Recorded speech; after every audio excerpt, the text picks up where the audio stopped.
Every day in business starts with a number. Output, productivity, efficiency, all measured in numbers, because data drives decisions. And if fire or water damage strikes, the numbers for your business can slow or even stop. Unless you know this one, 1-800-SERVPRO, the number one choice in commercial cleanup and restoration. The most realistic online racing sim ever made. This is iRacing. Detailed laser scan tracks, fully dynamic real-world cars, and over 50 series to choose from. 6 online world championships offering over $100,000 in annual prizes. This is the original esport racing game. This is iRacing.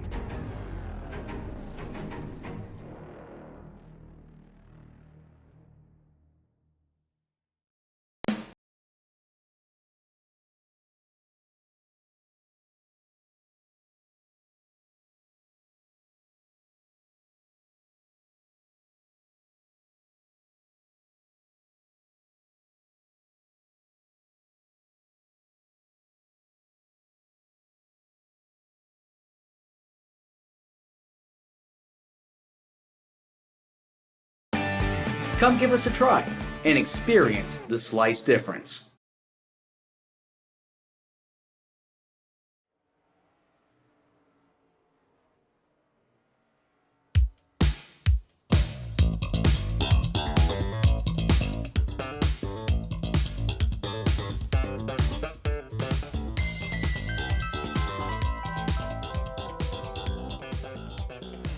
Hello everyone, welcome to 3Y TV and championship night for the Boswell's Country Roads Harley Davidson Thursday Night Throwback Cup Series here for the American Sim Racing Series. I'm Peter Short, and joining me in the booth here for the championship night is none other than Greg Renson. Greg, a long season of just about 12 races. In fact, 12 races exactly for these drivers here with these 1987 cars. A fairly new addition to the iRacing service, but these drivers have got their money's worth. 12 rounds, and it all comes to a finale here tonight at Nashville Fairgrounds. It's going to be a good one here tonight. Absolutely, Peter. I am so excited for this one. This is my first trip to the Nashville Fairgrounds, and what better way to do it than with the style of racing that we've seen in Nashville for decades. These 87 cars, the throwback cars, they were a staple of the Nashville Fairgrounds when NASCAR hit the fairgrounds weekly, or not weekly, every year in the 80s, and this style of car was the final cup car to race at this track, so it's so much fun to see it one more time here, this time on 3Y TV with the Boswell's Country Roads Thursday Night Throwback Series Championship race. The championship itself is pretty much a shoe-in, but we still have 150 laps to determine who's going to be the winner here at Nashville. I'll tell you what, one driver comes into tonight with a pretty much insurmountable lead. We'll see if we can bring up those point standings for you here on the screen in just a little bit. There we go. Stephen Hollingsworth, a 36-point advantage. We don't have a whole lot of cars here tonight, so it does look like Stephen Hollingsworth will take the title as soon as he crosses the stripe to begin tonight's race. Tyler Seville, second place in points. That battle for second, though, definitely something we're going to be keeping an eye on between Tyler Seville and Jason Stewart. And then Tim Knott, 64 markers back. Sam Maxwell, Will Worsler, they're kind of locked up in a battle, but it doesn't appear that Will Worsler has currently gotten to the racetrack. Not sure if he's lost his way like Michael Waltrip and ended up at the wrong racetrack, but Will Worsler not here tonight. Larry Orn is in the field here tonight. He's trying to close in on Sam Maxwell for a top 5 in the point standings. And what about Ed Bray in the number 66 machine? Also not here tonight. It's a bit of a shame as he's got Boswell's Country Roads Harley Davidson on the hood of that race car. And big shout out to Boswell's Country Roads for sponsoring this season this year. And of course, got to look forward to next year when these American Sim Racing Series drivers are going to have another Throwback Cup Series, the American Sim Racing Series Classic Cup Series next year, which should be a good one. And if you are interested in sponsoring that series, make sure you go to the American Sim Racing Series website and you send an email to the administrators, because they will definitely be very, very supportive of basically anyone hoping to sponsor the series next year. But Lee Staples and Doug Mullins there rounding out your top 10 in points. Definitely going to be interesting to see exactly how this all shakes down. But I'll tell you what, Greg, Stephen Hollingsworth has had a stellar year in the 202 machine, and he picked up the win last time we were out there on the racetrack. It was his third win of the season, Peter. Leads the series in victories. That moved him into sole possession of that after knocking Doug Mullins down. Mullins with 2 wins on the season. Hollingsworth with 3. Funny story, the 2 drivers that lead the series in wins, Mullins and Hollingsworth, those are their only victories in ASRS competition. So kind of funny that we're seeing some breakouts here in the Boswell's Country Roads T.N.T series. Alan Young also falling into that category with his only ASRS sanctioned victory coming here in the Throwback Series. So this series has been kind of a thing for first-time winners in the series this season. 3 drivers picked up their first series sanctioned victory in the Thursday night Throwback Series this year. So definitely something to keep an eye on, especially next year in the Classic Cup, because we are hearing some more entries on the way for this series next year, and hopefully we get a chance to bring it to you here on 3Y TV. And you want to know what's really cool about tonight's race sponsor? Boswell's Country Roads Harley Davidson is only 90 miles east of Nashville, so this is basically the home race for Boswell's Country Roads Harley Davidson. So what a great way to round out the season. And also, there's a lot of American Sim Racing Series action going on right here at Nashville Fairgrounds. Of course, this weekend, it is the All-American 400. Make sure you check that one out. Definitely going to be a stellar race. Pretty much an entire field that is completely stacked of these American Sim Racing Series drivers. And it is the oldest running special event in sim racing. So make sure you check that one out. In fact, speaking of the oldest, Greg, we recently found out that American Sim Racing Series is the oldest series in iRacing. There's no series, there's no league that is older than American Sim Racing Series in iRacing. Of course, it is closing in on its 20th season as a league, going all the way back to the NASCAR Racing Papyrus days. So these drivers and the league knows how to get the job done, and going to be awesome to see them as they move forward into the 20th season. I believe that will be next season, will be their 20th season in action. But we are on board right now with the number 98 machine. This is Sam Maxwell in the Hacksaw PC's Ford Thunderbird, one of the Ford Thunderbirds that we'll see out there on the racetrack here tonight. Big shout out to Hacksaw PCs. They also sponsored the Hacksaw PC's Premier Cup Series that came to a close last week here on 3Wide TV. Not going to spoil who ended up as the series champion. If you didn't see it, make sure you go check that one out here on 3Wide TV. But it was an excellent race at the Phoenix International Raceway. And these drivers in this series, the last time they were out, were at Phoenix International Raceway as well. But we're here in the qualifying session for the Music 150 here from Nashville Fairgrounds. And Greg, currently the 44, Michael Whiting atop the board. But as I say that, the 242 of Ross Tatum jumps to the top of the board.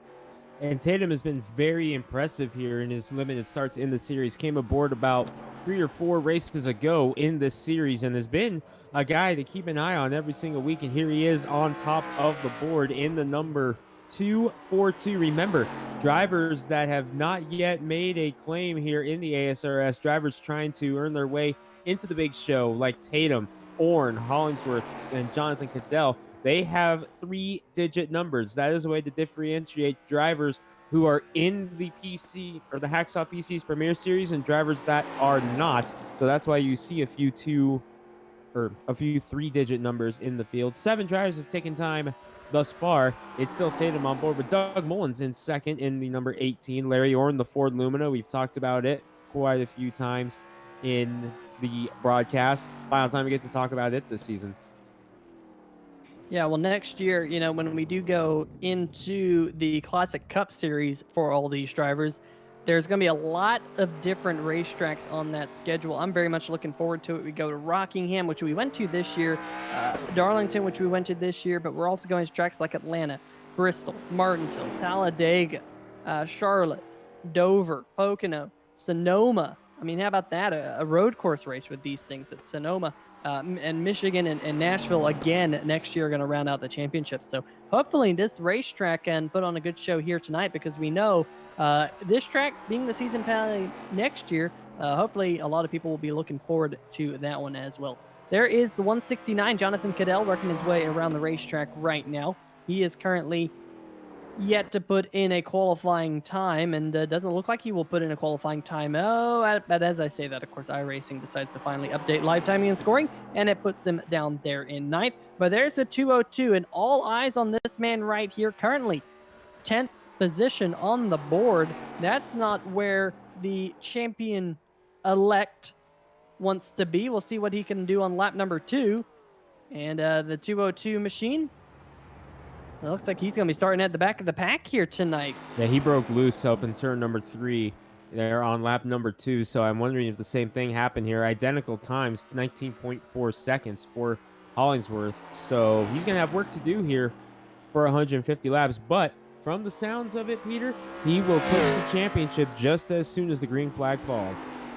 Yeah, coming in tonight with a 36-point advantage, and with only 12 cars currently out there on the racetrack, it doesn't look like we're going to get enough cars out there such that he would end up possibly losing that championship, which, I'm sure he will be happy to get out there on the racetrack, but I'm sure he wanted a couple extra cars in here just for a little bit of fun.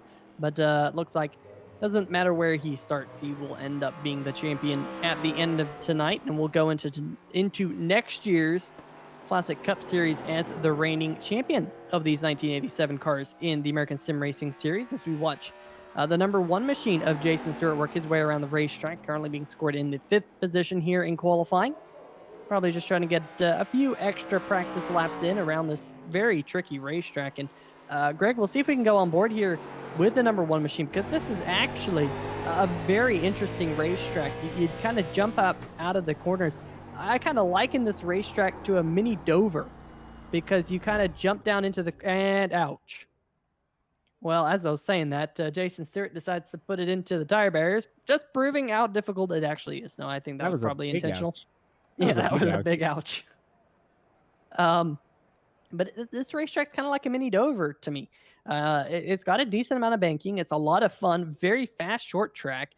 Very flat on the straightaways, a lot of banking, and you kind of jump up out of the corners a little bit. So going to be a fun one here to watch, folks. If this is your first time here at this racetrack, the Nashville Fairgrounds here in iRacing, watching one of these races on 3Wide TV, make sure you give us a like and let us know in the chat. Been a very active chat already. Doug Mullins in the chat saying he's not doing too good here tonight.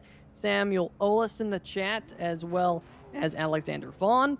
And even Stephen Hollingsworth saying, in the chat on where he's going to qualify. So I'll tell you what, going to be a fun race here, Greg, and let's see if we can go through tonight's starting lineup. Well, Peter, I'm going to say if Doug Mullins is saying he's not doing good, then I'm scared to see what it would be with him being good, because he is lined up second on the grid alongside your pole sitter, Ross Tatum, in the number 242, gets his first career ASRS sanctioned pole. Doug Mullins in second, saying he is junk tonight. If he's starting second, that's a scary thought. Larry Orn will be second in the 231 with Alan Young, the inaugural winner here in this one. I said second, I meant third for Larry Orn in the 231. Alan Young, the inaugural winner of the series, will be in the 4th position. Jason Stewart in the number 1 will start inside row number 5. He won at Darlington. And rounding out the first half of this field, Peter, Sam Maxwell, who almost broke through a Phoenix last week. Yeah, Sam Maxwell will be starting in the 6th position, and right behind him on the inside of row number 4, Troy Haight in the number 28 machine, and alongside him, the Brookside Equipment Sales 44 of Michael Whiting. Definitely you can't miss that highlighter yellow 44 here tonight.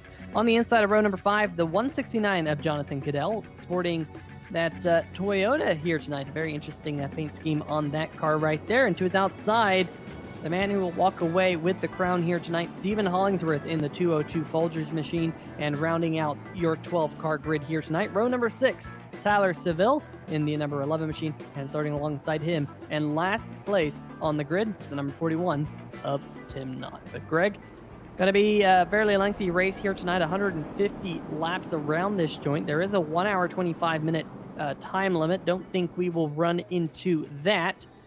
But 150 laps, definitely going to be an interesting race to watch how these drivers manage their tires, because this little short track going to wear the right front probably quite a bit. We've seen flat tires. We have seen drivers blow right front tires by working them too hard too early in races so far this year.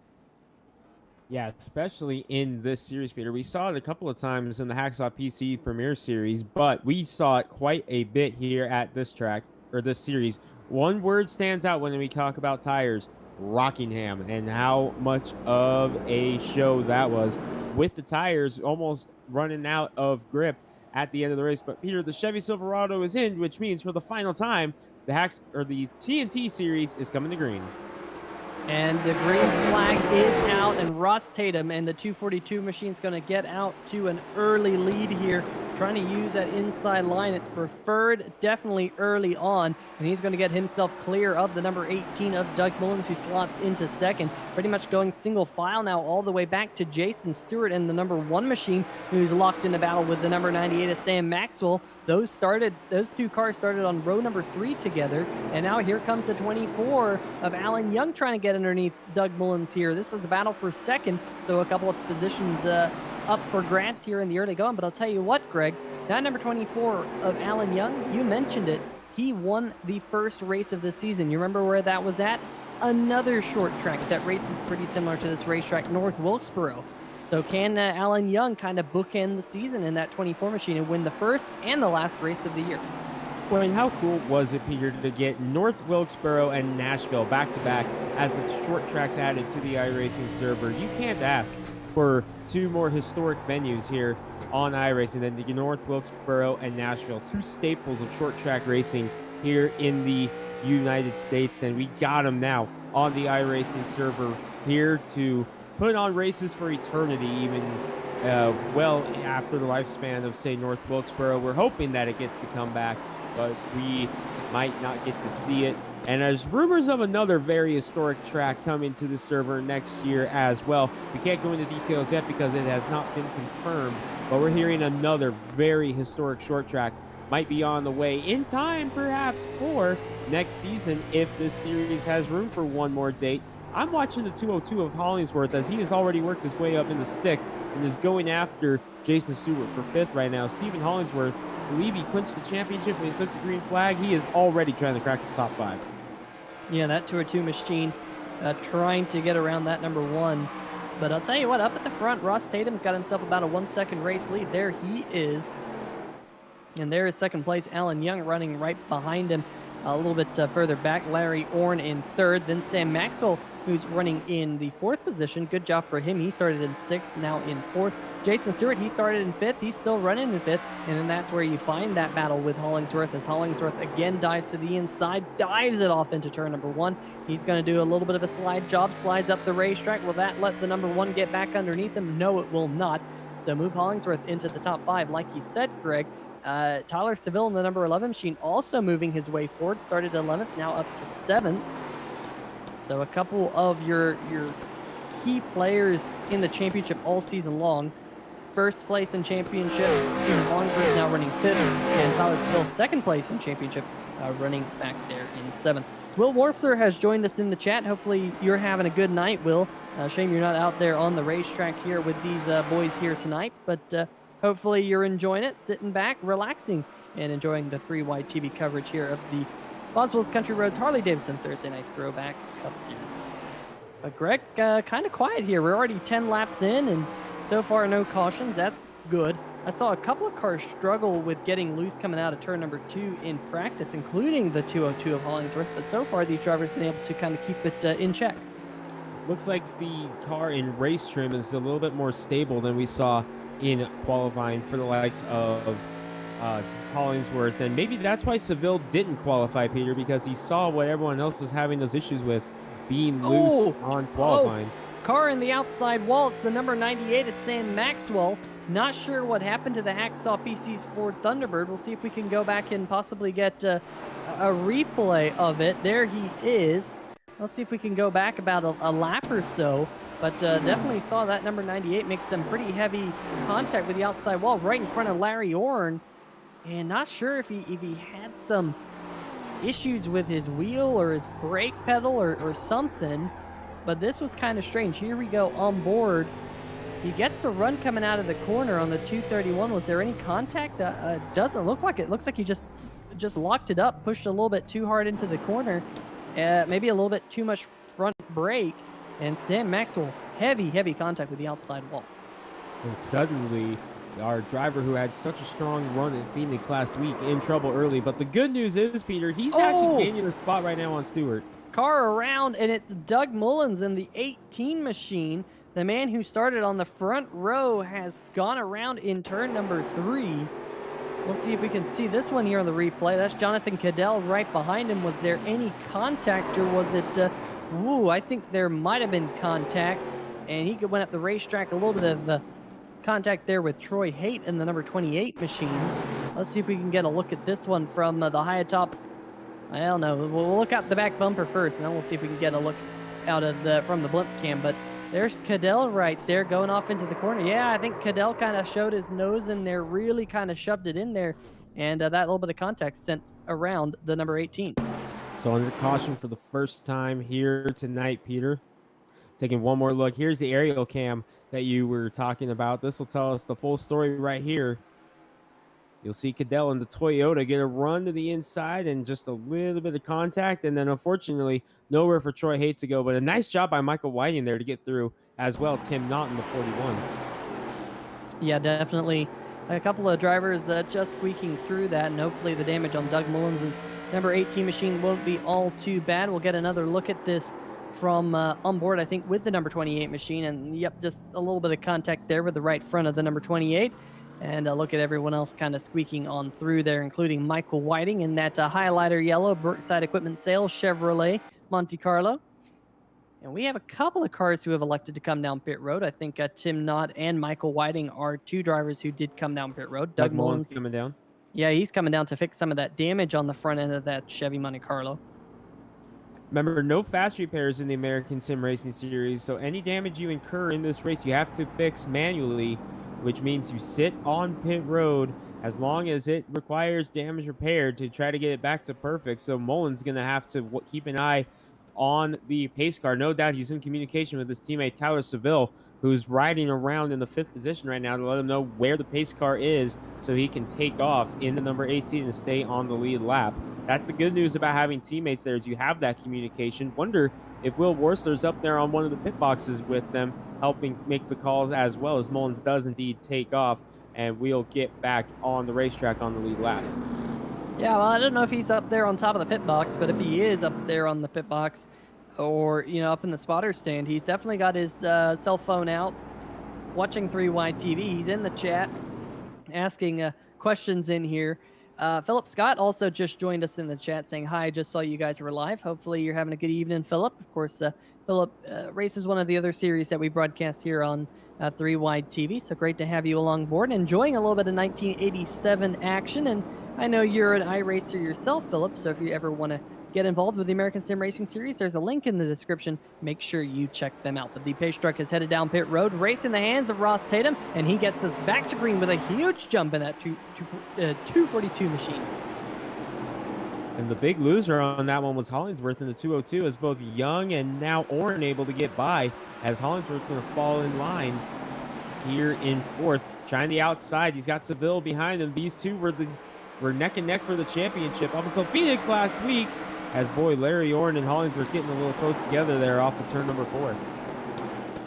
Yeah, definitely. This battle, which is now for the 4th position between Seville and Hollingsworth. Best battle out there on the racetrack right now. That bright green and black number 11 of Tyler Seville. You can't miss it. That's the Tron scheme that he has basically sported the entire season. And that Folgers paint scheme right up there, synonymous with Tim Richmond, that is being driven by Hollingsworth. We've seen a lot of battles between these two, and right now, again, locked toe-to-toe here down the backstretch off into turn number 3. Will Seville prevail here coming out of the corner? It looks like he will just able to clear the 202 and slide up in front of him. Got the clear from the spotter, and he was able to make that pass. So like you said there, Greg, Hollingsworth, the biggest loser on that restart. He's now back to 5th, and he's going to have to basically regroup and pick him off one at a time. But if anyone can do it, it is Hollingsworth in the 202. He's under pressure now from the Darlington winner, Jason Stewart, who also had a great run last night in some ASRS competition at this racetrack, Peter. As part of the All-American 400 weekend, they do a 100-lap modified race on Wednesday night, of the weekend, and Jason Stewart finished second in that race last night, so congratulations to him on the second place. It was a 1-2 for Dirty Bird Sim Racing. Yeah, definitely a very interesting way to kick off the All-American 400 week. A little bit different. You know, the All-American 400, they run the super late model here around the racetrack, 400 laps. It is a very long race, but they do that 100 lapper with the modified, as we see this battle here now for the 3rd position, as the 11 of Tyler Seville just trying to get around the 231 of Larry Orn, sliding back to 4th, and looks like Hollingsworth also going to take that opportunity to slide underneath the 231 machine. So move Hollingsworth now up to 4th position. Jason Stewart there lurking, like you said, picking up 2nd spot last night. But definitely the All-American 400 week, Greg, the more I hear about it, the more I learn about it, the more prestigious it gets. It is definitely one of the best iRacing events out there. And like I mentioned, the longest running special event in all of sim racing, especially oval sim racing. I mean, it's been going now for 20 plus years. Definitely a great group of people. There's a huge prize pool. The winner will walk away with $310. Now, signups for this year's All-American 400 ended a couple days ago. So if you're in the chat right now and you're thinking, ooh, I want to be a part of that, unfortunately, the signups are closed, but make sure you earmark it. There is a specific All-American 400 page on Facebook.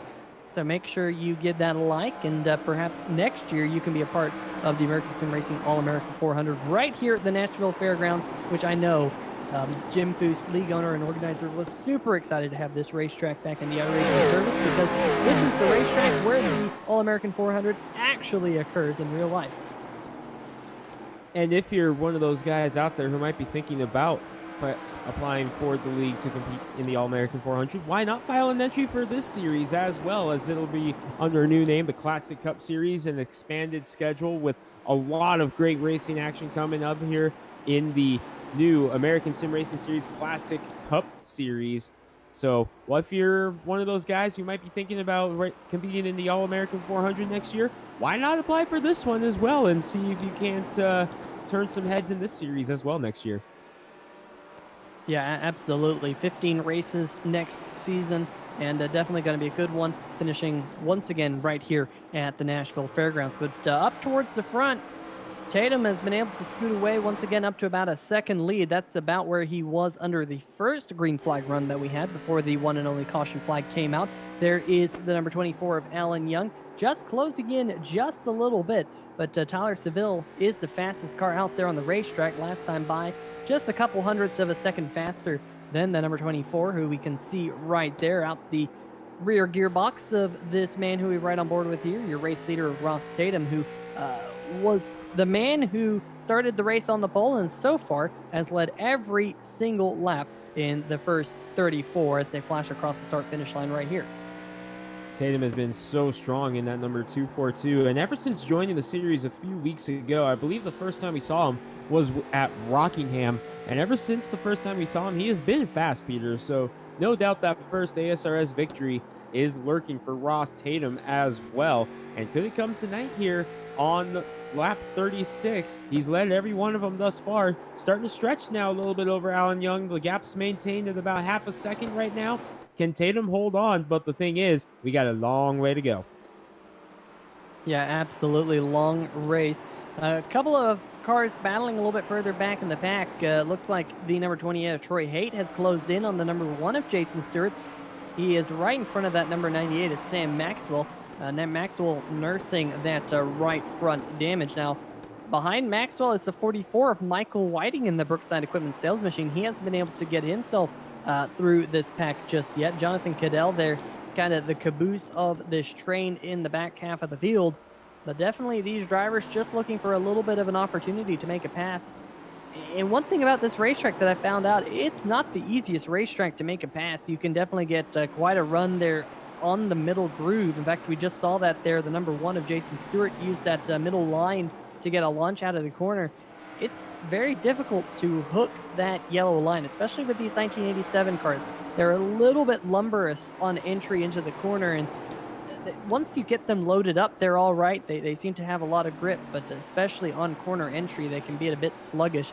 So definitely a spot where we've already seen trouble here tonight with the Cadell having contact there with the number 18. We also saw Sam Maxwell have issues on corner entry. So definitely something you have to kind of fiddle around with the brake bias, Greg, to kind of tune it to your liking.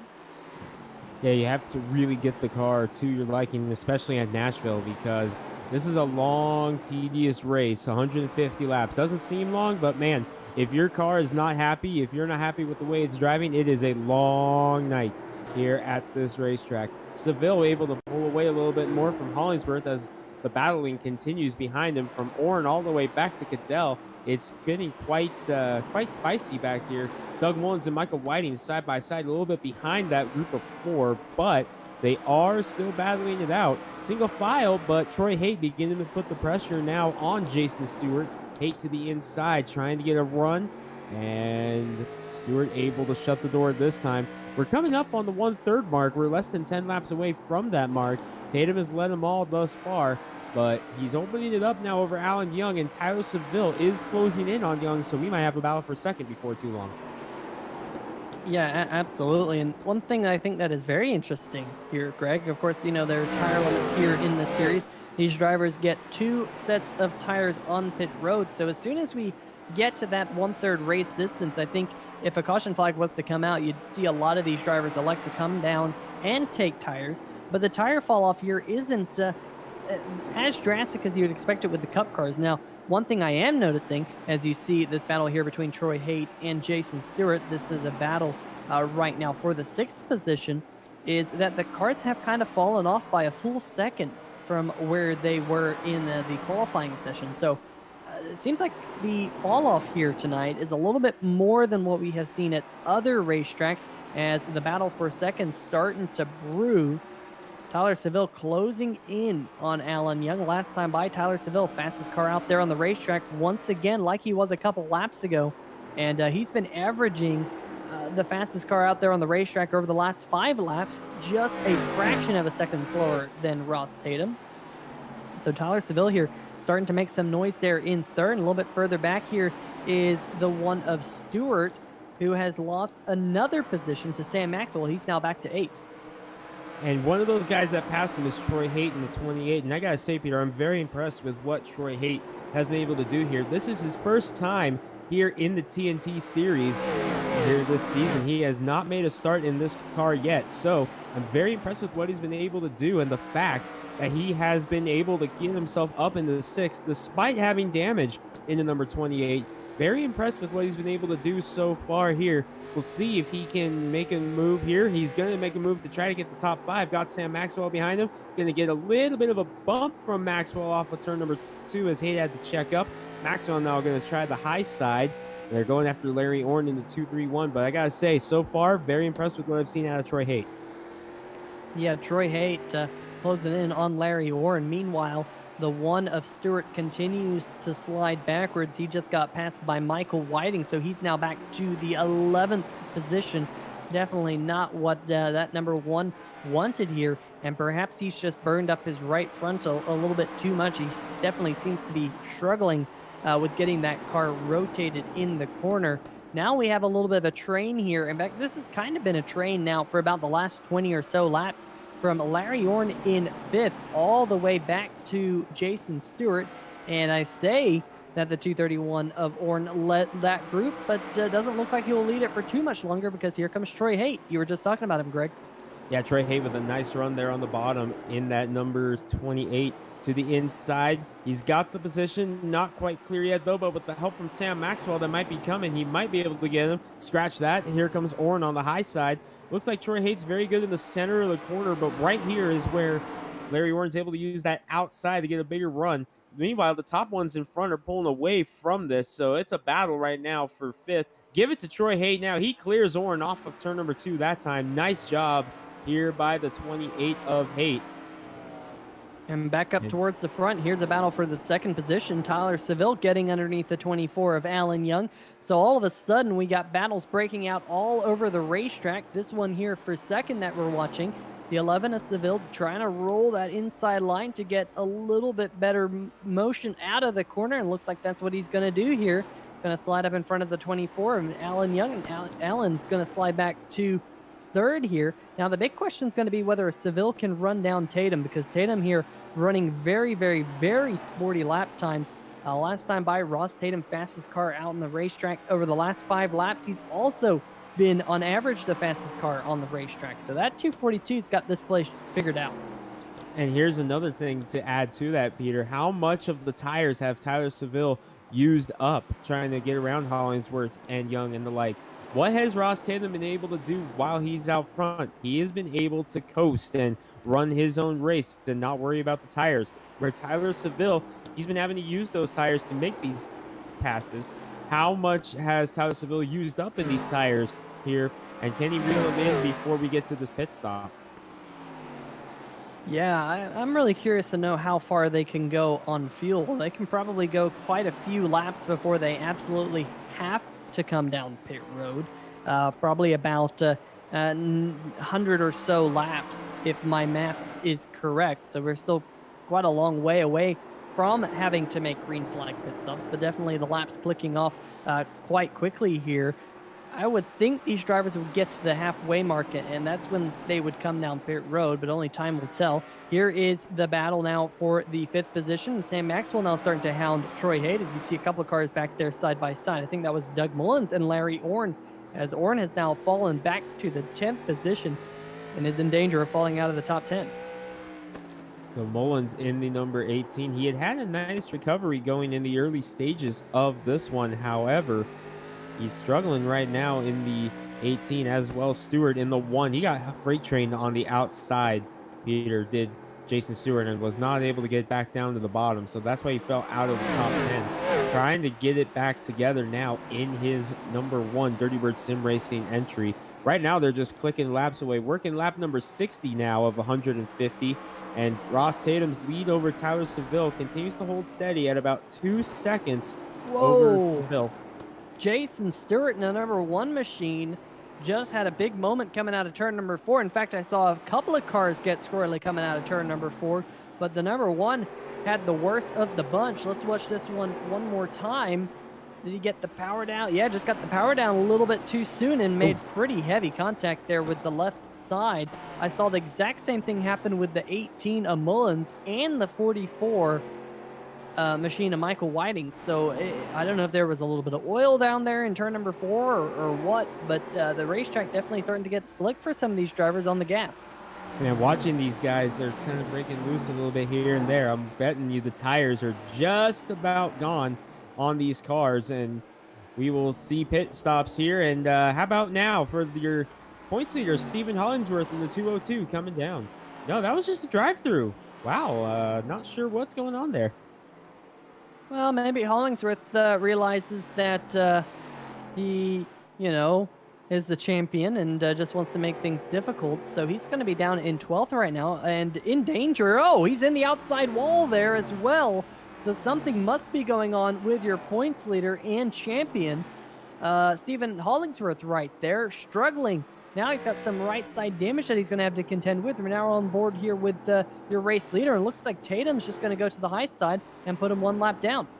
So this time Hollingsworth is going to come down pit road. We'll see. I bet you he will pull down on the pit or into his pit stall in the 202 to see if he can get some of that damage repaired. Yes, you are going to see it. Remember, he had a struggle in qualifying, so he's going to be right there in that first pit stall. There is Tyler Seville who runs in second right now. The gap is chipping away a little bit. It's down to 1.2 seconds. So Seville is closing in on Tatum. You can see right there the big yellow and white blob up there in front is the number 242 of Tatum. Seville is closing, trying to get up there for his second win of the season here in these cars. It would be his 5th win of the year overall in ASRS competition.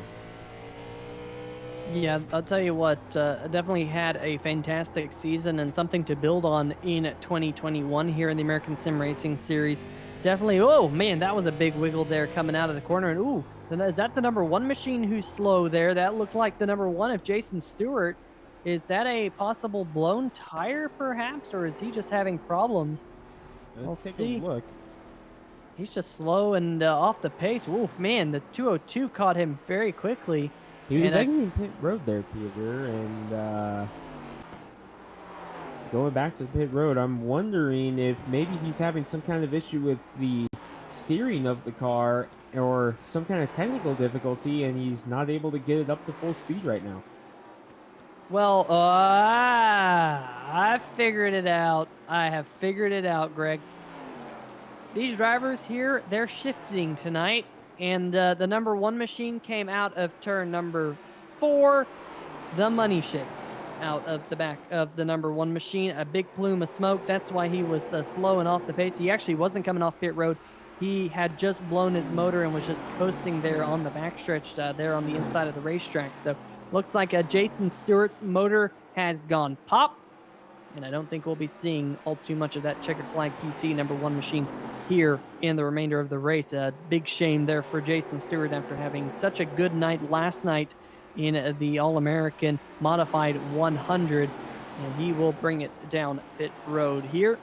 And that crew trying to see what they can do to get that car back out there, but it isn't looking all too good. Stephen Hollingsworth now 2 laps down in the 202 machine after his pit stop, but we are closing in here, Greg, on the halfway mark.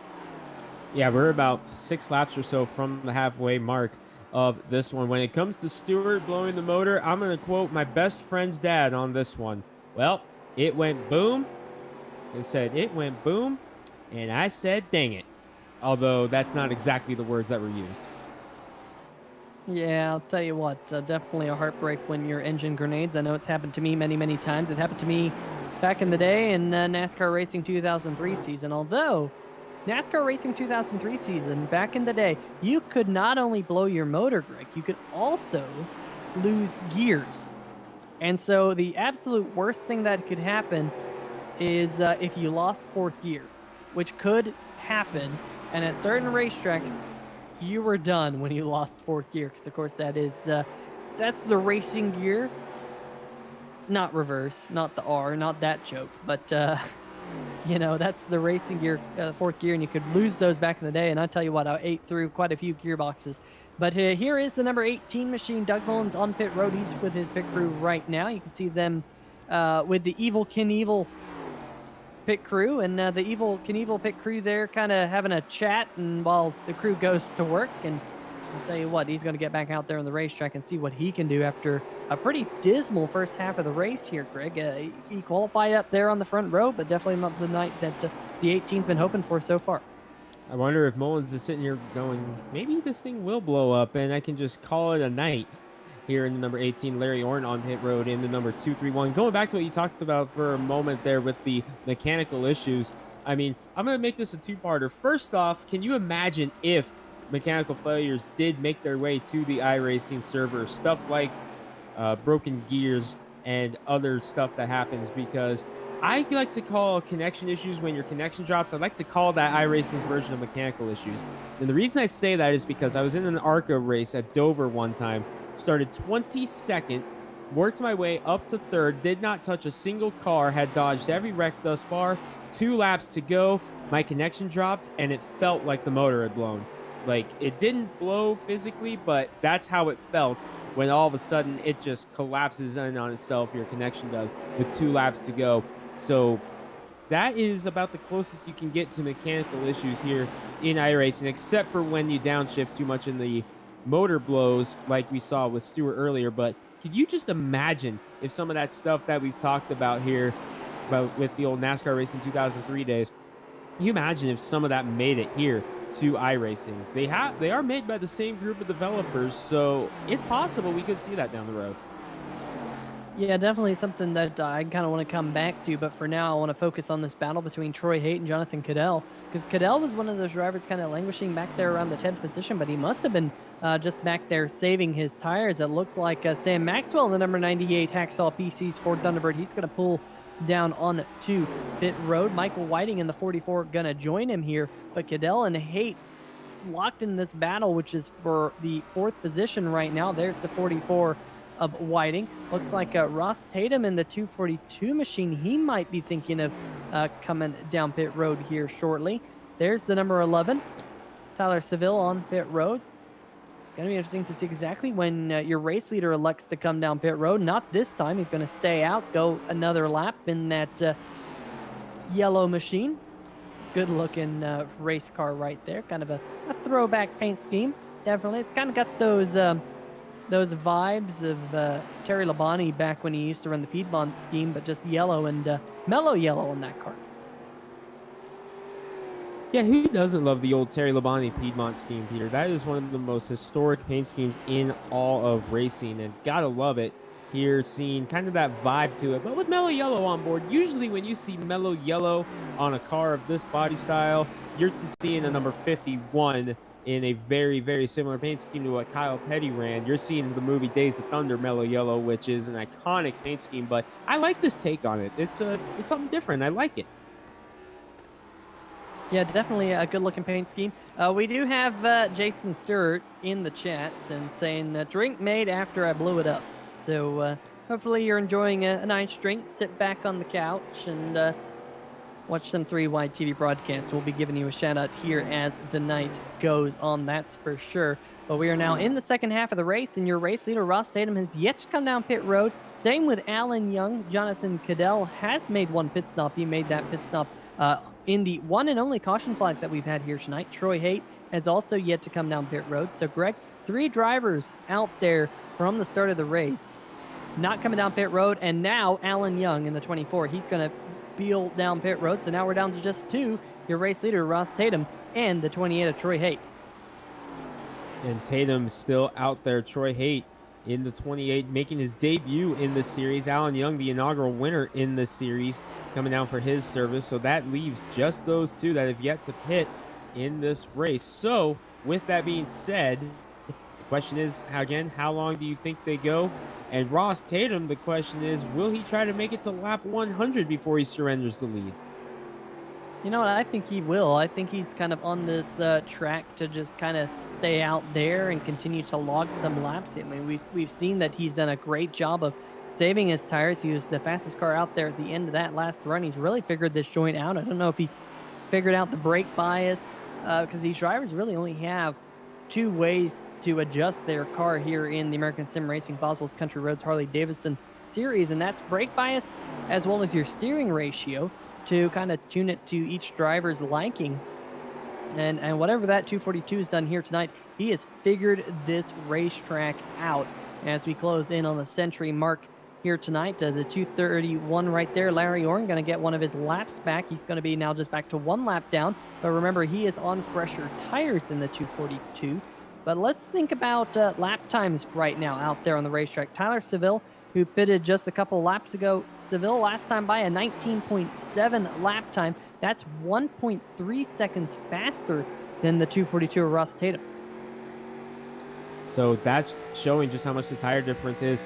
Troy Haight has pulled on the pit road in second place in the number 28, so he's going to pull into pit road. I'm looking at his car right now. Brake rotors are glowing on that number 28. I want to talk a little bit about Ross Tatum and what I've noticed with him, calling him, and not just this series, but other series as well. He's a pretty nifty little short track racer. He knows what he's doing here on these short tracks, so I'm not surprised to see him trying something like this, going off sequence from the rest of them and trying to make things work out in his favor. Not surprised he's been able to stretch it as long as he has. I think the big question is going to be 2 versus 4 tires. It has been a little bit of a mixed bag on pit road. Sam Maxwell, Alan Young, Stephen Hollingsworth all taking 4 tires under their pit stops here tonight. Tyler Seville, Doug Mullins, Michael Whiting, Larry Orn, all those drivers only took 2 tires. Tim Knott took I believe he took no tires on his one and only stop, but that came back around lap number 16 or so. There he is currently still out there on the racetrack right now in the 3rd position. But will Ross Tatum take 4 or will he take 2? It looks like as of right now, Tyler Seville on 2 tires. Again, 2 tires appears to be the better route at this moment in time based off of the lap times that I'm seeing, Greg. And that's been something that's been surprising. We've seen that all season long here in the Boswell's Country Roads series, that 2 tires with these 87 cars appear to be better than 4 because of the way the tires wear and the way that the tires heat cycle on them. So again, I would expect Tatum to take 2, but only time will tell. And the race that really pointed that out to me was Atlanta. Doug Mullins took 2 tires the entire race at Atlanta, the cheese grater of the iRacing server, Atlanta Motor Speedway. He took 2 tires that entire night. He finished that race on the left side tires that he started with, and he won that race driving away, Peter. So that was the race that really stood out to me and said, hey, 2 tires is the way to go with these cars. I mean, you can take 4 if you absolutely have to. I think, honestly, green flag pit stops, 2 tires is the way to go. I think the only time you really want to take 4 is if you catch a caution and you pit then. That's when I think you would take 4 tires. But with what I've seen out of the 1987 cars here on iRacing, if you have to pit under green, it's 2 tires every time. Yeah, I think so too. I mean, we've definitely seen how these left side tires are very, very durable. Now, we've seen the opposite from the right side tires. We've seen a couple of drivers blow their right front tire this season. In fact, we had that thrilling battle back at Rockingham for, I think, the last spot on the podium with 2 cars that had blown right front tires, which is the first time I think I've ever seen that, not only in iRacing, but I think in sim racing, period. So definitely a lot of key takeaways from this season that have been really, really fun to broadcast here on 3 Wide TV. And I'm looking forward to see exactly what these drivers can do next year when we get that Classic Cup Series, 15 races. And if you're in the chat wanting to race with these drivers out here, make sure you sign up for that when it rolls around right here in the American Sim Racing Series. There's a link in the description to the American Sim Racing Series page. Just click on that, follow that Facebook page as well, and you yourself can get out there on the racetrack with these 1987 cars and these very stellar drivers. And Greg, just to put it lightly, here tonight, 100 plus laps, only 1 caution. Sorry, Peter, I hit the wrong button there to key up my microphone. But yeah, we're over 100 laps into this race, only 1 caution. This has been a very, very well-driven race by these drivers, and that caution was early in the race. That was around, lap 30 or so in this one? We're on about a 70-lap green flag run here. Don't jinx it, of course. We're hoping is what happens here with this one. Tatum still yet to come down pit road in the number 242. So he has already surpassed the mark that we thought he was going to go. And he's showing no signs of pitting here, Peter. Is he trying to make this without pitting?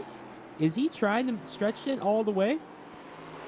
If he is, I think he's going to have to contend with he might have to contend with Tyler Seville. Now, I'm looking right now at Seville's lap times versus Ross Tatum's last lap. And Tyler Seville is a couple of tenths faster, about 3 tenths faster than Tatum. But as of right now, it doesn't seem like he's closing in enough to actually pass that 242 machine, if my numbers are correct with the number of laps that we have to go. So it's going to be interesting to see. And of course, we've mentioned how these tires wear and how these tires plateau. They definitely kind of reach a point at which they stop losing time until you eventually find a cliff and you end up blowing your right front tire. So if we ever see the 242 really drop off pace, we will know that his right front tire is about to blow. That's just something we've learned over this season. But for right now, Tyler Seville, yes, he's on fresher right side tires, but he's only about 3 tenths of a second faster. So I'm going to run over here and do some math, but I think with about 40 laps to go, 3 tenths of a second, that will only get you about 12 seconds. And Tyler Seville right now 18 seconds behind your race leader. So definitely going to be something to keep an eye on as this race winds down. But like I said, you never know. Ross Tatum could find that cliff that I mentioned right before the tire starts to blow, and it could turn this race absolutely upside down. So make sure you stay with us right here on 3 Wide TV. Gonna be fun to see which strategy ends up winning tonight. Yeah, I'm curious to see if he can go the entire way, because I'm watching his lap times, Peter. He has only just now really started to fall off of what we were talking about in his qualifying time. Remember back before that cycle of pit stops started, and we were talking about how they were about a second off of their qualifying times? Only just in the last 3 or 4 laps or so as Ross Tatum even began going past that. Up until 3 laps ago, he was still right there in the 1 second off of his qualifying time with 111 laps on those tires. Now it's starting to fall off a little bit over a second and a half. We'll see what it was here this time by as he comes by. Yeah, he's now fallen off just about a second and a half to 2 seconds off. So now he's really starting to go into that conservation mode. But Tyler Seville's still not gaining ground as quickly as he needs to be able to catch him in time. So I'm curious if Ross Tatum can make it the whole way.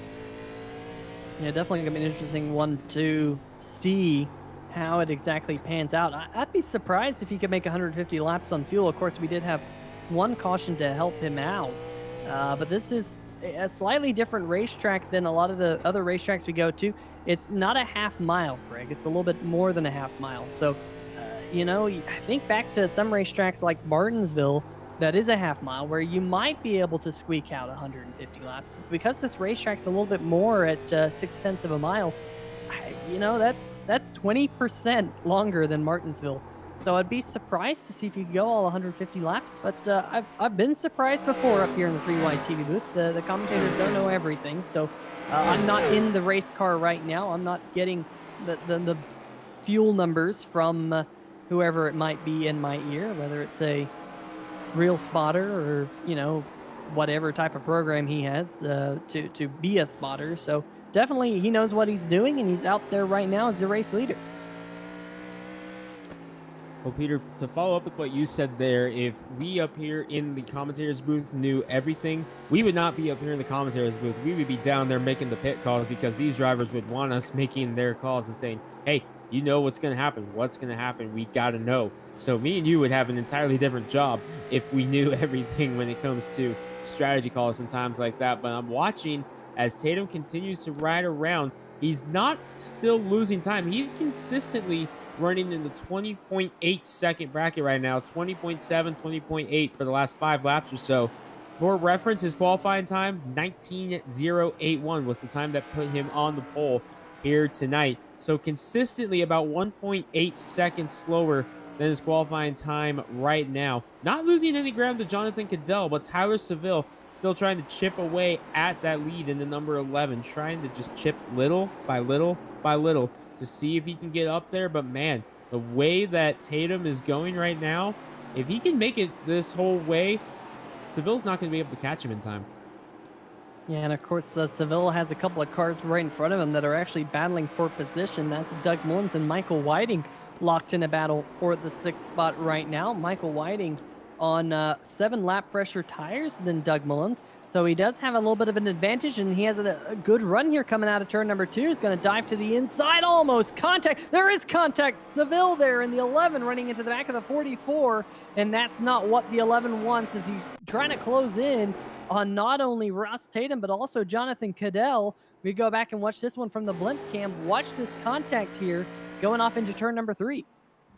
On board with Seville. Now we go to the blimp. Almost contact with Whiting, and a big piece of contact there from Seville into the back of Whiting. And that's big, Peter, because now he's got a little bit of damage on the 11 car. He was the fastest car on the racetrack, and the one we were watching with a shot to try to catch up to Ross Tatum. Now that's going to affect him. So Tatum all of a sudden can afford to go just a little bit easier in the 242 and see if he can nurse it just a little bit more. Now he's got just a little bit of an assistance. Yeah, and of course, then now the 11's going to have to watch his temperatures, because, we talked about having mechanical failures here in iRacing. Well, one way to have a mechanical failure is to blow your motor by missing a shift, or shifting into the wrong gear or something like that. But you can also accrue damage, which can lead to your radiator not working properly. And if your radiator doesn't work properly, your car overheats and boom, your engine explodes that way. So the 11 of Seville will have to watch that. If he does start to see his temperatures rise, he can come down pit road to get some of that damage repaired and hopefully kind of fix things up. But Seville now, he has got around his teammate, the 18 of Mullen, so he's going to try and close in on this man that we see right here running in second right now. That's Jonathan Cadell in the number 69 Toyota. And for now, that number 69 is holding on to that spot by a couple of seconds, about 4 seconds, almost just under 4 seconds, in fact, back to Tyler Seville. So again, Seville, fastest car out there on the racetrack, but only about 0.2 of a second faster than the car in front. Actually, I take that back. Jonathan Cadell, fastest car out there on the racetrack. And last time by, Greg, the 242, I don't know if he got any traffic, but he ran a 21.392. That is the slowest lap time I have seen Ross Tatum run all night. And I'm not sure if he's saving any fuel here, or possibly maybe he's reaching that tire cliff that we mentioned a little bit ago. Well, let's see what he runs this time. 21.2, so he might be reaching that cliff, Peter. Yeah, I think he's saving some fuel on that car. He seems to be just very light on the throttle, kind of rolling it in. Maybe he's a couple laps short, and maybe drivers like Jonathan Cadell there goes the number 20 in Troy Haight to the left side of him, right here on the front stretch. We have seen Cadell make a pit stop here tonight. Remember, Cadell came down on the one and only caution flag that we had here tonight around lap number 16 or so. So, that could give Cadell a little bit of an advantage here, because he's also been turning pretty competitive lap times, as it looks like Ross Tatum is just losing a ton of time right now. His race lead is now only down to about 3 seconds. I think he hit the cliff, Peter. I think we now know what the cliff is. It's about 125 laps. As Tatum also pinned behind lap traffic right now. Jonathan Cadell closing in. Tyler Seville lurking in the back as well. And at this point, Ross Tatum, he's just got to try to go until that thing can't go anymore, as he's trying to just hold on. He has lost another second of lap time just in the last 3 laps. Ross Tatum going as long as he can here in this one. And I think we have just learned at what point did the tires just fall off a cliff, because here comes Cadell. Yeah, Cadell has been quiet all night long, but I'll tell you what, Greg, one thing about that 169 machine that I mentioned right around the halfway mark was the fact that he's kind of been lurking back there. And the 242 new race leader. Tatum's seen enough of those tires. He's going to come down pit road here, going to get right side tires and fuel more than likely as he comes down to his crew. But that is going to give the race lead to the 169 of Cadell, who has a couple of second lead over the number 11 of Tyler Seville. Can he now run down Cadell here in the closing laps? 18 laps to go this time by. Seville about 3 seconds back. There he is. He's going to have to gain about 0.2 of a second per lap, and last time by he didn't do it. So Seville is going to have to close in very, very quickly here. Let's see how it goes. Remember, these two were the only two on the lead lap before Ross Tatum. Now there are more cars on the lead lap. Look who's in third now after it's all said and done, Peter, on pit road. Tim Knott in the number 41, currently a second and a half up on Alan Young.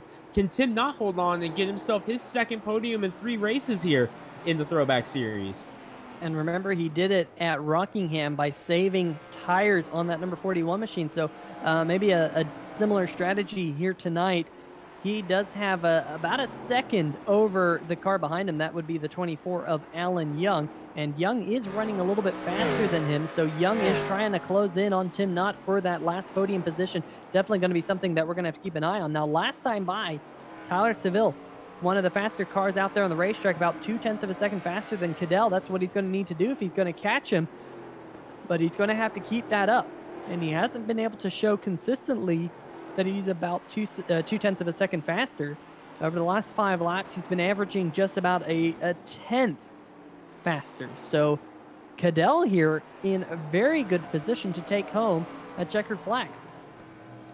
Yeah, Jonathan Cadell, he's just got to make it 14 more laps. Yeah, 14 more laps here in this one for Jonathan Cadell to try to steal a victory. Remember, he had the contact with Doug Mullins earlier, had to come down pit road early, and here he is having a nice run. And we now know, thanks to what Ross Tatum was able to do. By the way, please don't think we're taking anything away from what Ross Tatum did. To be able to go as long as he was able to, and props for the gutsy call as well to try to make it as far as he could. That was a phenomenal job. But knowing now what we know, Cadell's sitting very pretty right now. The only shot Tyler Seville's going to have is coming up here right now, though. If Cadell can get pinned behind some of that lap traffic, Seville might be able to catch him. Yeah, and you mentioned the fact that Cadell is closing in on lap traffic. He does have the 24 machine of Alan Young right there, as well as your series champion, the 202 of Stephen Hollingsworth. So Cadell here just trying to hang on. There's going to be just 11 more laps to go for that 169 to get to victory lane. And one thing about this season, folks, here in the Boswell's Country Roads Harley Davidson series, if the 169 goes to victory lane here tonight, that would be 9 different winners in 12 events. How about that, Greg? Yeah, what a competitive series here this has been, Peter. This has been so much fun as there's just 10 laps to go. I'm looking forward to next year's Classic Cup Series. Even if we don't get to broadcast it next year, which we're hoping we do, but even if not, I'm going to be trying to stay up on that series as much as I can, and I'll be trying to watch as many races as I can of the series because I'm just so excited to see what the series has in store next year. Yeah, right in front of the leader, right in front of the leader, Hollingsworth and Young get together, and this is going to change everything. Wow, oh wow, oh wow, involving your series champion. Let's go back and see this one. Cadell got into the outside wall as well once it was all said and done. And the 202 right there, the 11 to just make a little bit of contact there. I think the 24 might have been coming down the racetrack just a little bit. The 202 riding there on the bottom. We might have to get a little bit better look at this one, but right in front of your race leader, the 169. In fact, let's go on board with him. Going off into turn number 1 here. There's the contact. There's the smoke. And this is where he makes contact with the wall right there on exit of turn number 2. How is that going to play into the end of this race? Who's going to come down? Who's going to take tires, Greg? We know that tires are going to be somewhat important, and here they are. The 169 of Cadell's on pit road. The 11 of Seville's on pit road. Not many cars on the lead lap, so I expect, that's actually probably a good call considering there aren't many cars on the lead lap. So they're going to get tires. Oh, Cadell's going for 4 tires. The 11's going for 4 tires. Man, if I'm Tim Knott right now, I see this, I'm going 2 tires, 2 tires, 2 tires. No, he's going to go with 4. If I was Tim Knott, I would have tried 2 tires right there just to see what came of it. And remember what we said about 4 tires under caution only? I think this was a case, Peter, where I would have gone 2 tires just to see what happened. Oh, yeah, absolutely. I would have done the same. I would have gone for 2 tires. Now, of course, 4 versus 2, and there's only a couple of cars on the lead lap. Well, 4 is going to be better than 2. I mean, you absolutely know that. But, there's only a couple laps to go.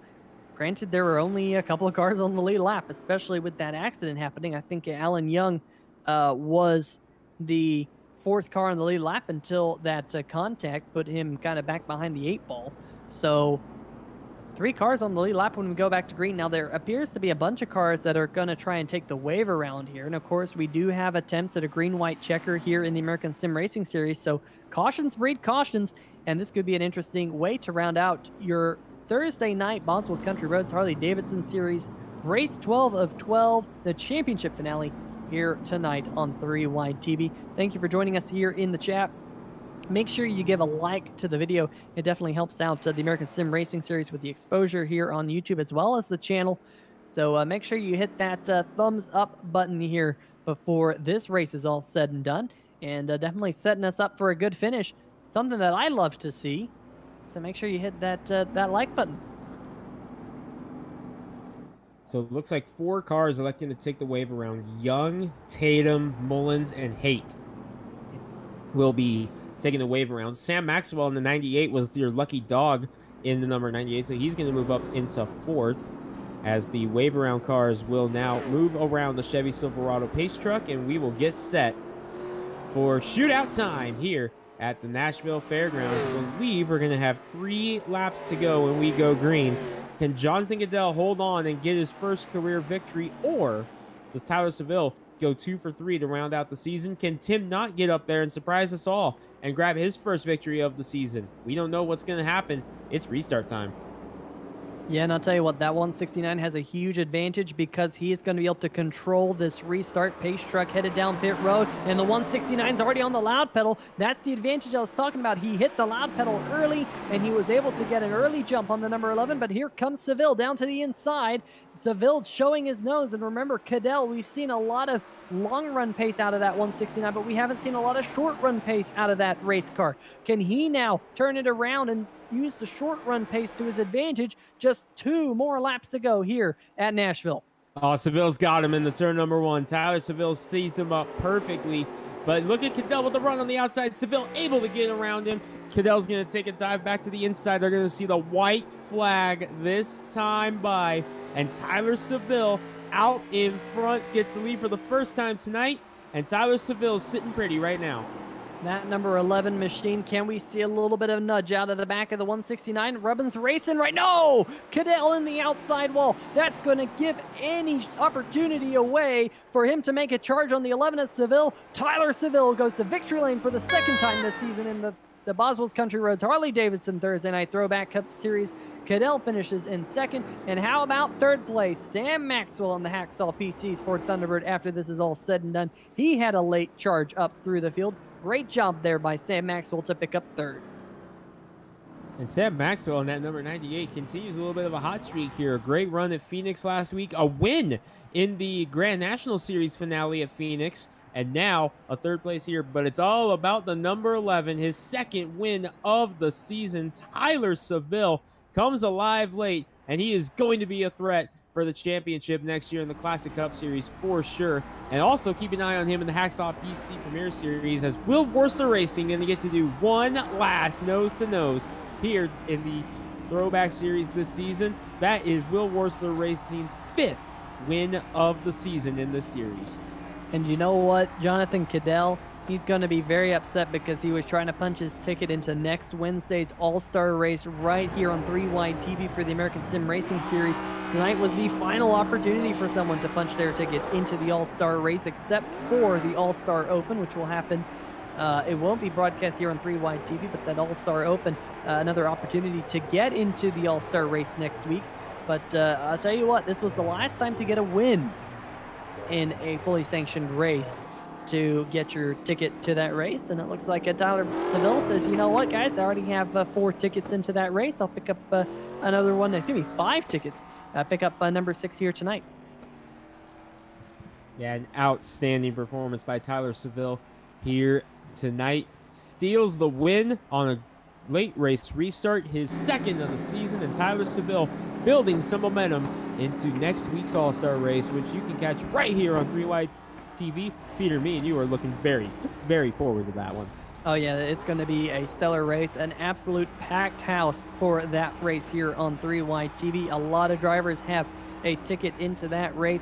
Should be a good one. I was absolutely staggered when the season was all said and done, as you see dual burnouts there by the Will Worsler Racing teammates. I was staggered by the number of different winners this year in the American Sim Racing Series across their truck series, the Grand National Series brought to you by Serve Pro, as well as the Hacksaw PC's Premier Cup Series, the Boswell's Country Roads Harley Davidson Series. So many different winners. In fact, almost 40 different winners this year here in the American Sim Racing Series. That is a staggering number, and definitely speaks to the competition level across every single American Sim Racing Series event each and every week, whether it's the ones that we broadcast here on 3 Wide TV that we've come to know that the drivers are stellar, or the ones that we don't broadcast, and the ones kind of on Wednesday nights, that the Grand National, the Truck Series. Great drivers, great group of people. If you're an iRacer and you're interested, make sure you click that link in the description and sign up for next season's action, because it is going to be great again. But Greg, definitely going to be a lot of fun, and I know you're going to have to run here before the post race. I know you have another gig lined up after this one. You're a very busy person, but Greg, I'll kind of give you the opportunity to give any type of thoughts on this season.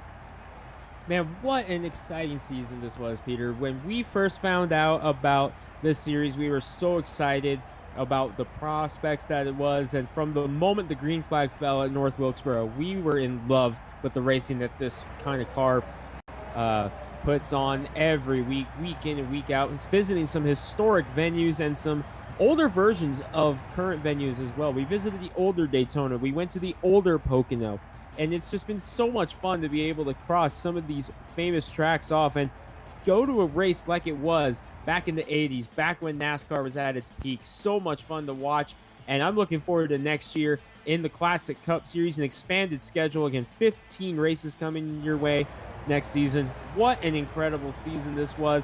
I'm so happy that the ASRS was able to step up and do everything to make this happen this year. A huge thank you to Boswell's Country Road Harley Davidson for stepping up and sponsoring this series. Thank you so much for everything you've done for not just American Sim Racing Series, but for us here at 3Y TV to be able to produce this incredible show every other Thursday here on 3Y TV. Thank you to everyone, and especially those in the chat who have been here with us the entire season. Thank you guys so much, and we hope to see you next year, and we hope to see you next week as well at Nashville on a Wednesday night. Yeah, I'm very much looking forward to that one myself. But Greg, we'll let you run off to what you have to do. Thanks for being here alongside me all season long here in the 3Y TV booth. And very much looking forward to next Wednesday night, like you said, where you and I will once again be in the booth. Going to be a fun one. Greg, best of luck there, bud. Thank you very much, Peter. Again, one more thank you to all the fans out there for made this possible. Thank you guys so much for everything. And Peter, have a good post-race show. Absolutely, and we'll see if we can jump straight into the post-race show, where we're going to try and pick up your top three finishers here tonight, Jonathan Cadell and Sam Maxwell, as well as Tyler Seville, your race winner. But Cadell and Maxwell, unfortunately, not appear to be in the chat. So we are going to talk to Tyler Seville as well as your series champion, Steven Hollingsworth, and let's see if we can go down to Victory Lane here at Nashville Fairgrounds and pick up the number 11 of Tyler Seville. Tyler, wow, what a run for you in that number 11 machine. You started in the 11th position. Maybe that was a good omen for you here tonight. But in those closing laps, a late race caution allowed you to get to the back bumper of Jonathan Cadell, who was very, very fast in the long run. He didn't show a lot of short run pace, but you definitely had a lot of short run pace because you were able to take that caution flag and turn it to your advantage. Tell us about it. Yeah, absolutely. I knew I had short run speed. Long story short, I've been trying to get a PS5 all day, so that's why I wasn't able to get a qualifying lap in unsuccessfully, I might add. So I knew I had some short run speed, so I was pretty excited when that late caution came out there. At the end, I knew I would have a shot, and it just worked out. I was able to get by him. Well, do I even need to ask if your F5 still says F5? I'm sure you've been smashing the F5 button all day long to refresh the page. But, Victory Lane here for you tonight. It's been a great season. You're going to finish runner-up in the point standings. What are your thoughts about these 1987 cars? They're definitely different. They're a different beast from the other cars that we run here in the American Sim Racing Series, the Hacksaw PC's Premier Cup Series. But, kind of retrospectively on the season, what are your thoughts of the car? I mean, now that you've been out there, you've done quite a few races with it. I think it's a blast to drive. I was unsure of how these would go at the first of the year, but the way that you can kind of manhandle it into the corners there, and how it chews up tires, it's an absolute blast to drive, and I'm glad I ran the whole season this year. Yeah, absolutely. And of course, this season comes to a close. You finished runner-up to Steven Hollingsworth in the 202 machine. But next season, of course, we go to the Classic Cup Series, which is a slightly longer season. 15 races. We get to go to a road course next year, as well as a couple of racetracks we didn't get to go to this year. What are your thoughts about going to next season? Do you think you're going to run the next season full-time like you did this year? That's the plan. But first, congrats to Hollingsworth. He was the class of the series all season, so that's a well-deserved championship on his end. But yeah, I think the plan is at least 2, maybe 3 WWR cars running full-time in this series next year. Yeah, that is absolutely awesome to hear. I very much enjoyed calling this season. It's definitely had a lot of twists and turns to it, a lot of things that I didn't expect as a commentator. So it's kept me on my toes, and I know it's kept Greg on his toes as well. But Tyler, looking back on the season, this being a big win, you picked up that win a couple weeks ago at Phoenix. This is only win number 2 for you on the year. Any races that really stand out to you? Well, these 2 wins, obviously, I feel like overall I've been really consistent, knocking out top 5s, knocking out top 10s with just a couple miscues here and there. But the one that I think of, the one that got away was the Watkins Glen, where I was chasing down Doug, and I just couldn't get to him there at the end. I wish I had that one to be over. Absolutely. A long season, there are a lot of stories to be told at the end of it. 12 races long. You finish runner-up in the points and winner here tonight. What are your thoughts about this racetrack retrospectively, now that you've got a good number of laps on it? I was surprised. I wasn't sure what to expect, I'll say, coming into this. Doug and I did a practice earlier, and it was just interesting because you don't know whether to run the bottom or try to run the top. But it became apparent really quickly that I had to save those right side tires. That was the name of the game. But overall, it's a great track. I can't wait to race it again. Well, speaking about racing it again, next Wednesday night, right here on 3 Wide TV, is the All-Star event. And of course, this weekend is the All-American 400 here, put together by the American Sim Racing Series. Are you going to be racing in both of those events? I will be in the All-Star race, but not the All-American 400. I'll be out of town this weekend for that. But I'll be in the All-Star race next week for sure. Well, very much looking forward to that one right here on 3 Wide TV, folks. Make sure you're here for it. The All-Star event is the one you do not want to miss. Let me tell you, the American Sim Racing Series knows how to put on a stellar All-Star race. They did last year, and they will again this year as well. But Tyler, before we let you go, any shout-outs? Yeah, got a shout-out to Slice Pizza Bar, my teammates, Will, Doug, and Richard that raced this season. Shout out to you guys for putting on a great broadcast, and shout out to Jim and Sam at the league for putting this on this year. I know that this was iffy to get started, and I'm glad we were able to get a season worked out in here. Absolutely. Well, congratulations, Tyler, on a runner-up spot in the point standings, as well as the checkered flag here tonight, Nashville Fairgrounds. We'll see you next Wednesday night for the All-Star race. All right, sounds good. Thanks. All right, folks, that is the number 11 of Tyler Seville, and let's see if we can dial up your series champion, the 202 of Stephen Hollingsworth. And Stephen, what a stellar year it was for you and the 202 machine, pretty much finishing on or near the podium each and every race. All 12 races that we've had here this year, you've been very, very stellar, and you came in tonight with a very big points lead. First, let's talk about your race, because it wasn't the night that you wanted to have happen. What happened there around the halfway mark? Missed my pit box. I've never raced here, so I didn't get no practice, and I just made a dumb mistake, and I forgot I started in the back and drove past my pit box.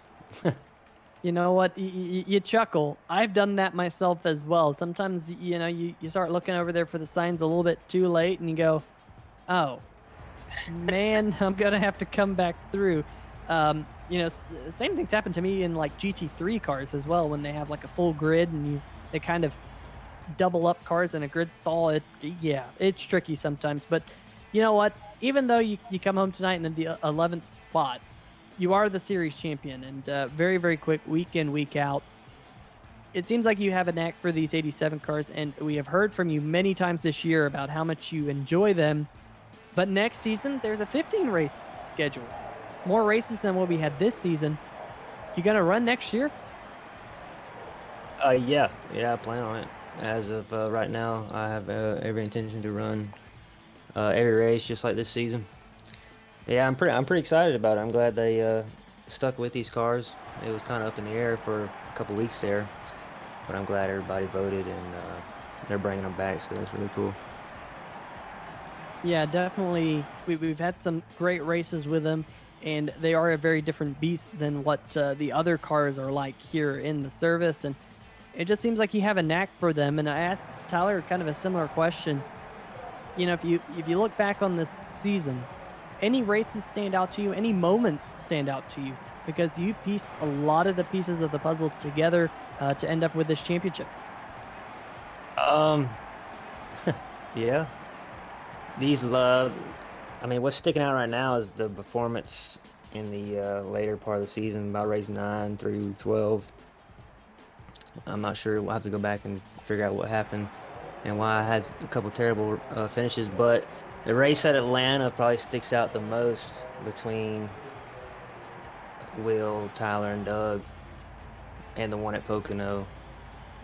But the one in Atlanta, that one was really fun, and it's moments like that race is why you keep coming back and keep racing on this platform. Yeah, as a person who races quite a bit on iRacing myself, you always want to go for those races that are tight. You want to go for those races that, you just squeak out a win, or it's good hard racing. And that's one thing as a driver myself in the sim. I hate making contact with other cars because you've just ruined the battle, right? You've made contact with another car, and it's those times when you're clean and you're racing each other hard, toe to toe, you're leaving it all out there on the racetrack. That's when you have the most fun. And these 1987 cars allow you to do that lap after lap after lap. Yeah, that's for sure. Yeah, these cars are they're tough, and they can take a hit in the rear bumper, or in the side of the door or something. And I think that's what I like about them the most, is they're real durable, and it's not, you get hit in the nose and you lose all your power. It actually can take some abuse, and it fits the driving style that I'm looking for. And I'm glad they're on iRacing. They're really cool. Yeah, definitely a lot of fun. Great to have them back next year in the American Sim Racing Series, and maybe some of you people watching in the chat, sign up so you can come beat this guy, your reigning series champion, when we get to next year. But before we let you go, any shout outs, Steven? Yeah, just shout out to the series sponsor. I've yet to mention them in all these interviews this season, but Boswell Country Roads, Harley Davidson. I appreciate the sponsor for the series. Let me race for free. And you guys in the booth, you guys do an awesome job, and I appreciate it. And I love going back and watching the races. And of course, Jim and Sam for letting me join the league and letting me be a part of what they do. And it's cool that I enjoy how they run it. So I look forward to coming back next season. I appreciate it. Yeah, absolutely, Steven. Very much looking forward to seeing you back out there on the racetrack. Before we let you go, next Wednesday night is the American Sim Racing Series All-Star Race. And of course, with your wins this season in this series, you do have a ticket to the All-Star Race next week. Will we see you in that event? Unfortunately not, because I'll be out of town working. So I can only run Thursdays through Sunday. So anything before that, you won't see me in. So unfortunately, I'm not going to be there, but I will most likely be watching. So. All right, we'll hope to see you in the 3 Wide TV chat, Steven. And until we meet again, best of luck there, bud. All right, I'll be safe. Have a good holiday. All right, well, that is going to do it for our post-race interview with our series champion, the 202 of Steven Hollingsworth. What a stellar season he put together. But I'll tell you what, folks, we definitely have a few big thank yous here on 3 Wide TV. We'll go through the race results and get to those thank yous just after. Tylersville taking home win number 2 in the Boswell's Country Roads Harley Davidson Thursday Night Throwback Cup Series here this season. In the final race, Jonathan Cadell coming runner-up, unfortunately unable to get a post-race interview with the 169 Mobile. Sam Maxwell, another podium to his credit. He's picked up a couple here in the last portion of the season, coming home in 3rd. Unable to get an interview with him as well. Tim Knott finishing in 4th. He was on the cusp of a podium when that late race caution flag came out. Alan Young finishing in 5th. Ross Tatum, who led a majority of this race with that late race issue. Not sure if he ran out of fuel or had tire problems, but that 242 led. As you can see right there, a huge number of laps, 130 laps. He led the first 130 laps. Lightning quick, but late race drama for him drops him down to 6th. Doug Mullins there finishing in 7th. He was involved in an accident right there around lap number 17, unable to bounce back from that. Troy Haight finishing in 8th, the last car on the lead lap. And then Michael Whiting and Larry Orn finishing 9th and 10th, the first cars one lap down. Stephen Hollingsworth, the man who we just talked to, your now series champion, he finishes down in 12th. And Jason Stewart, who had an engine grenade right there around lap number 66 here tonight.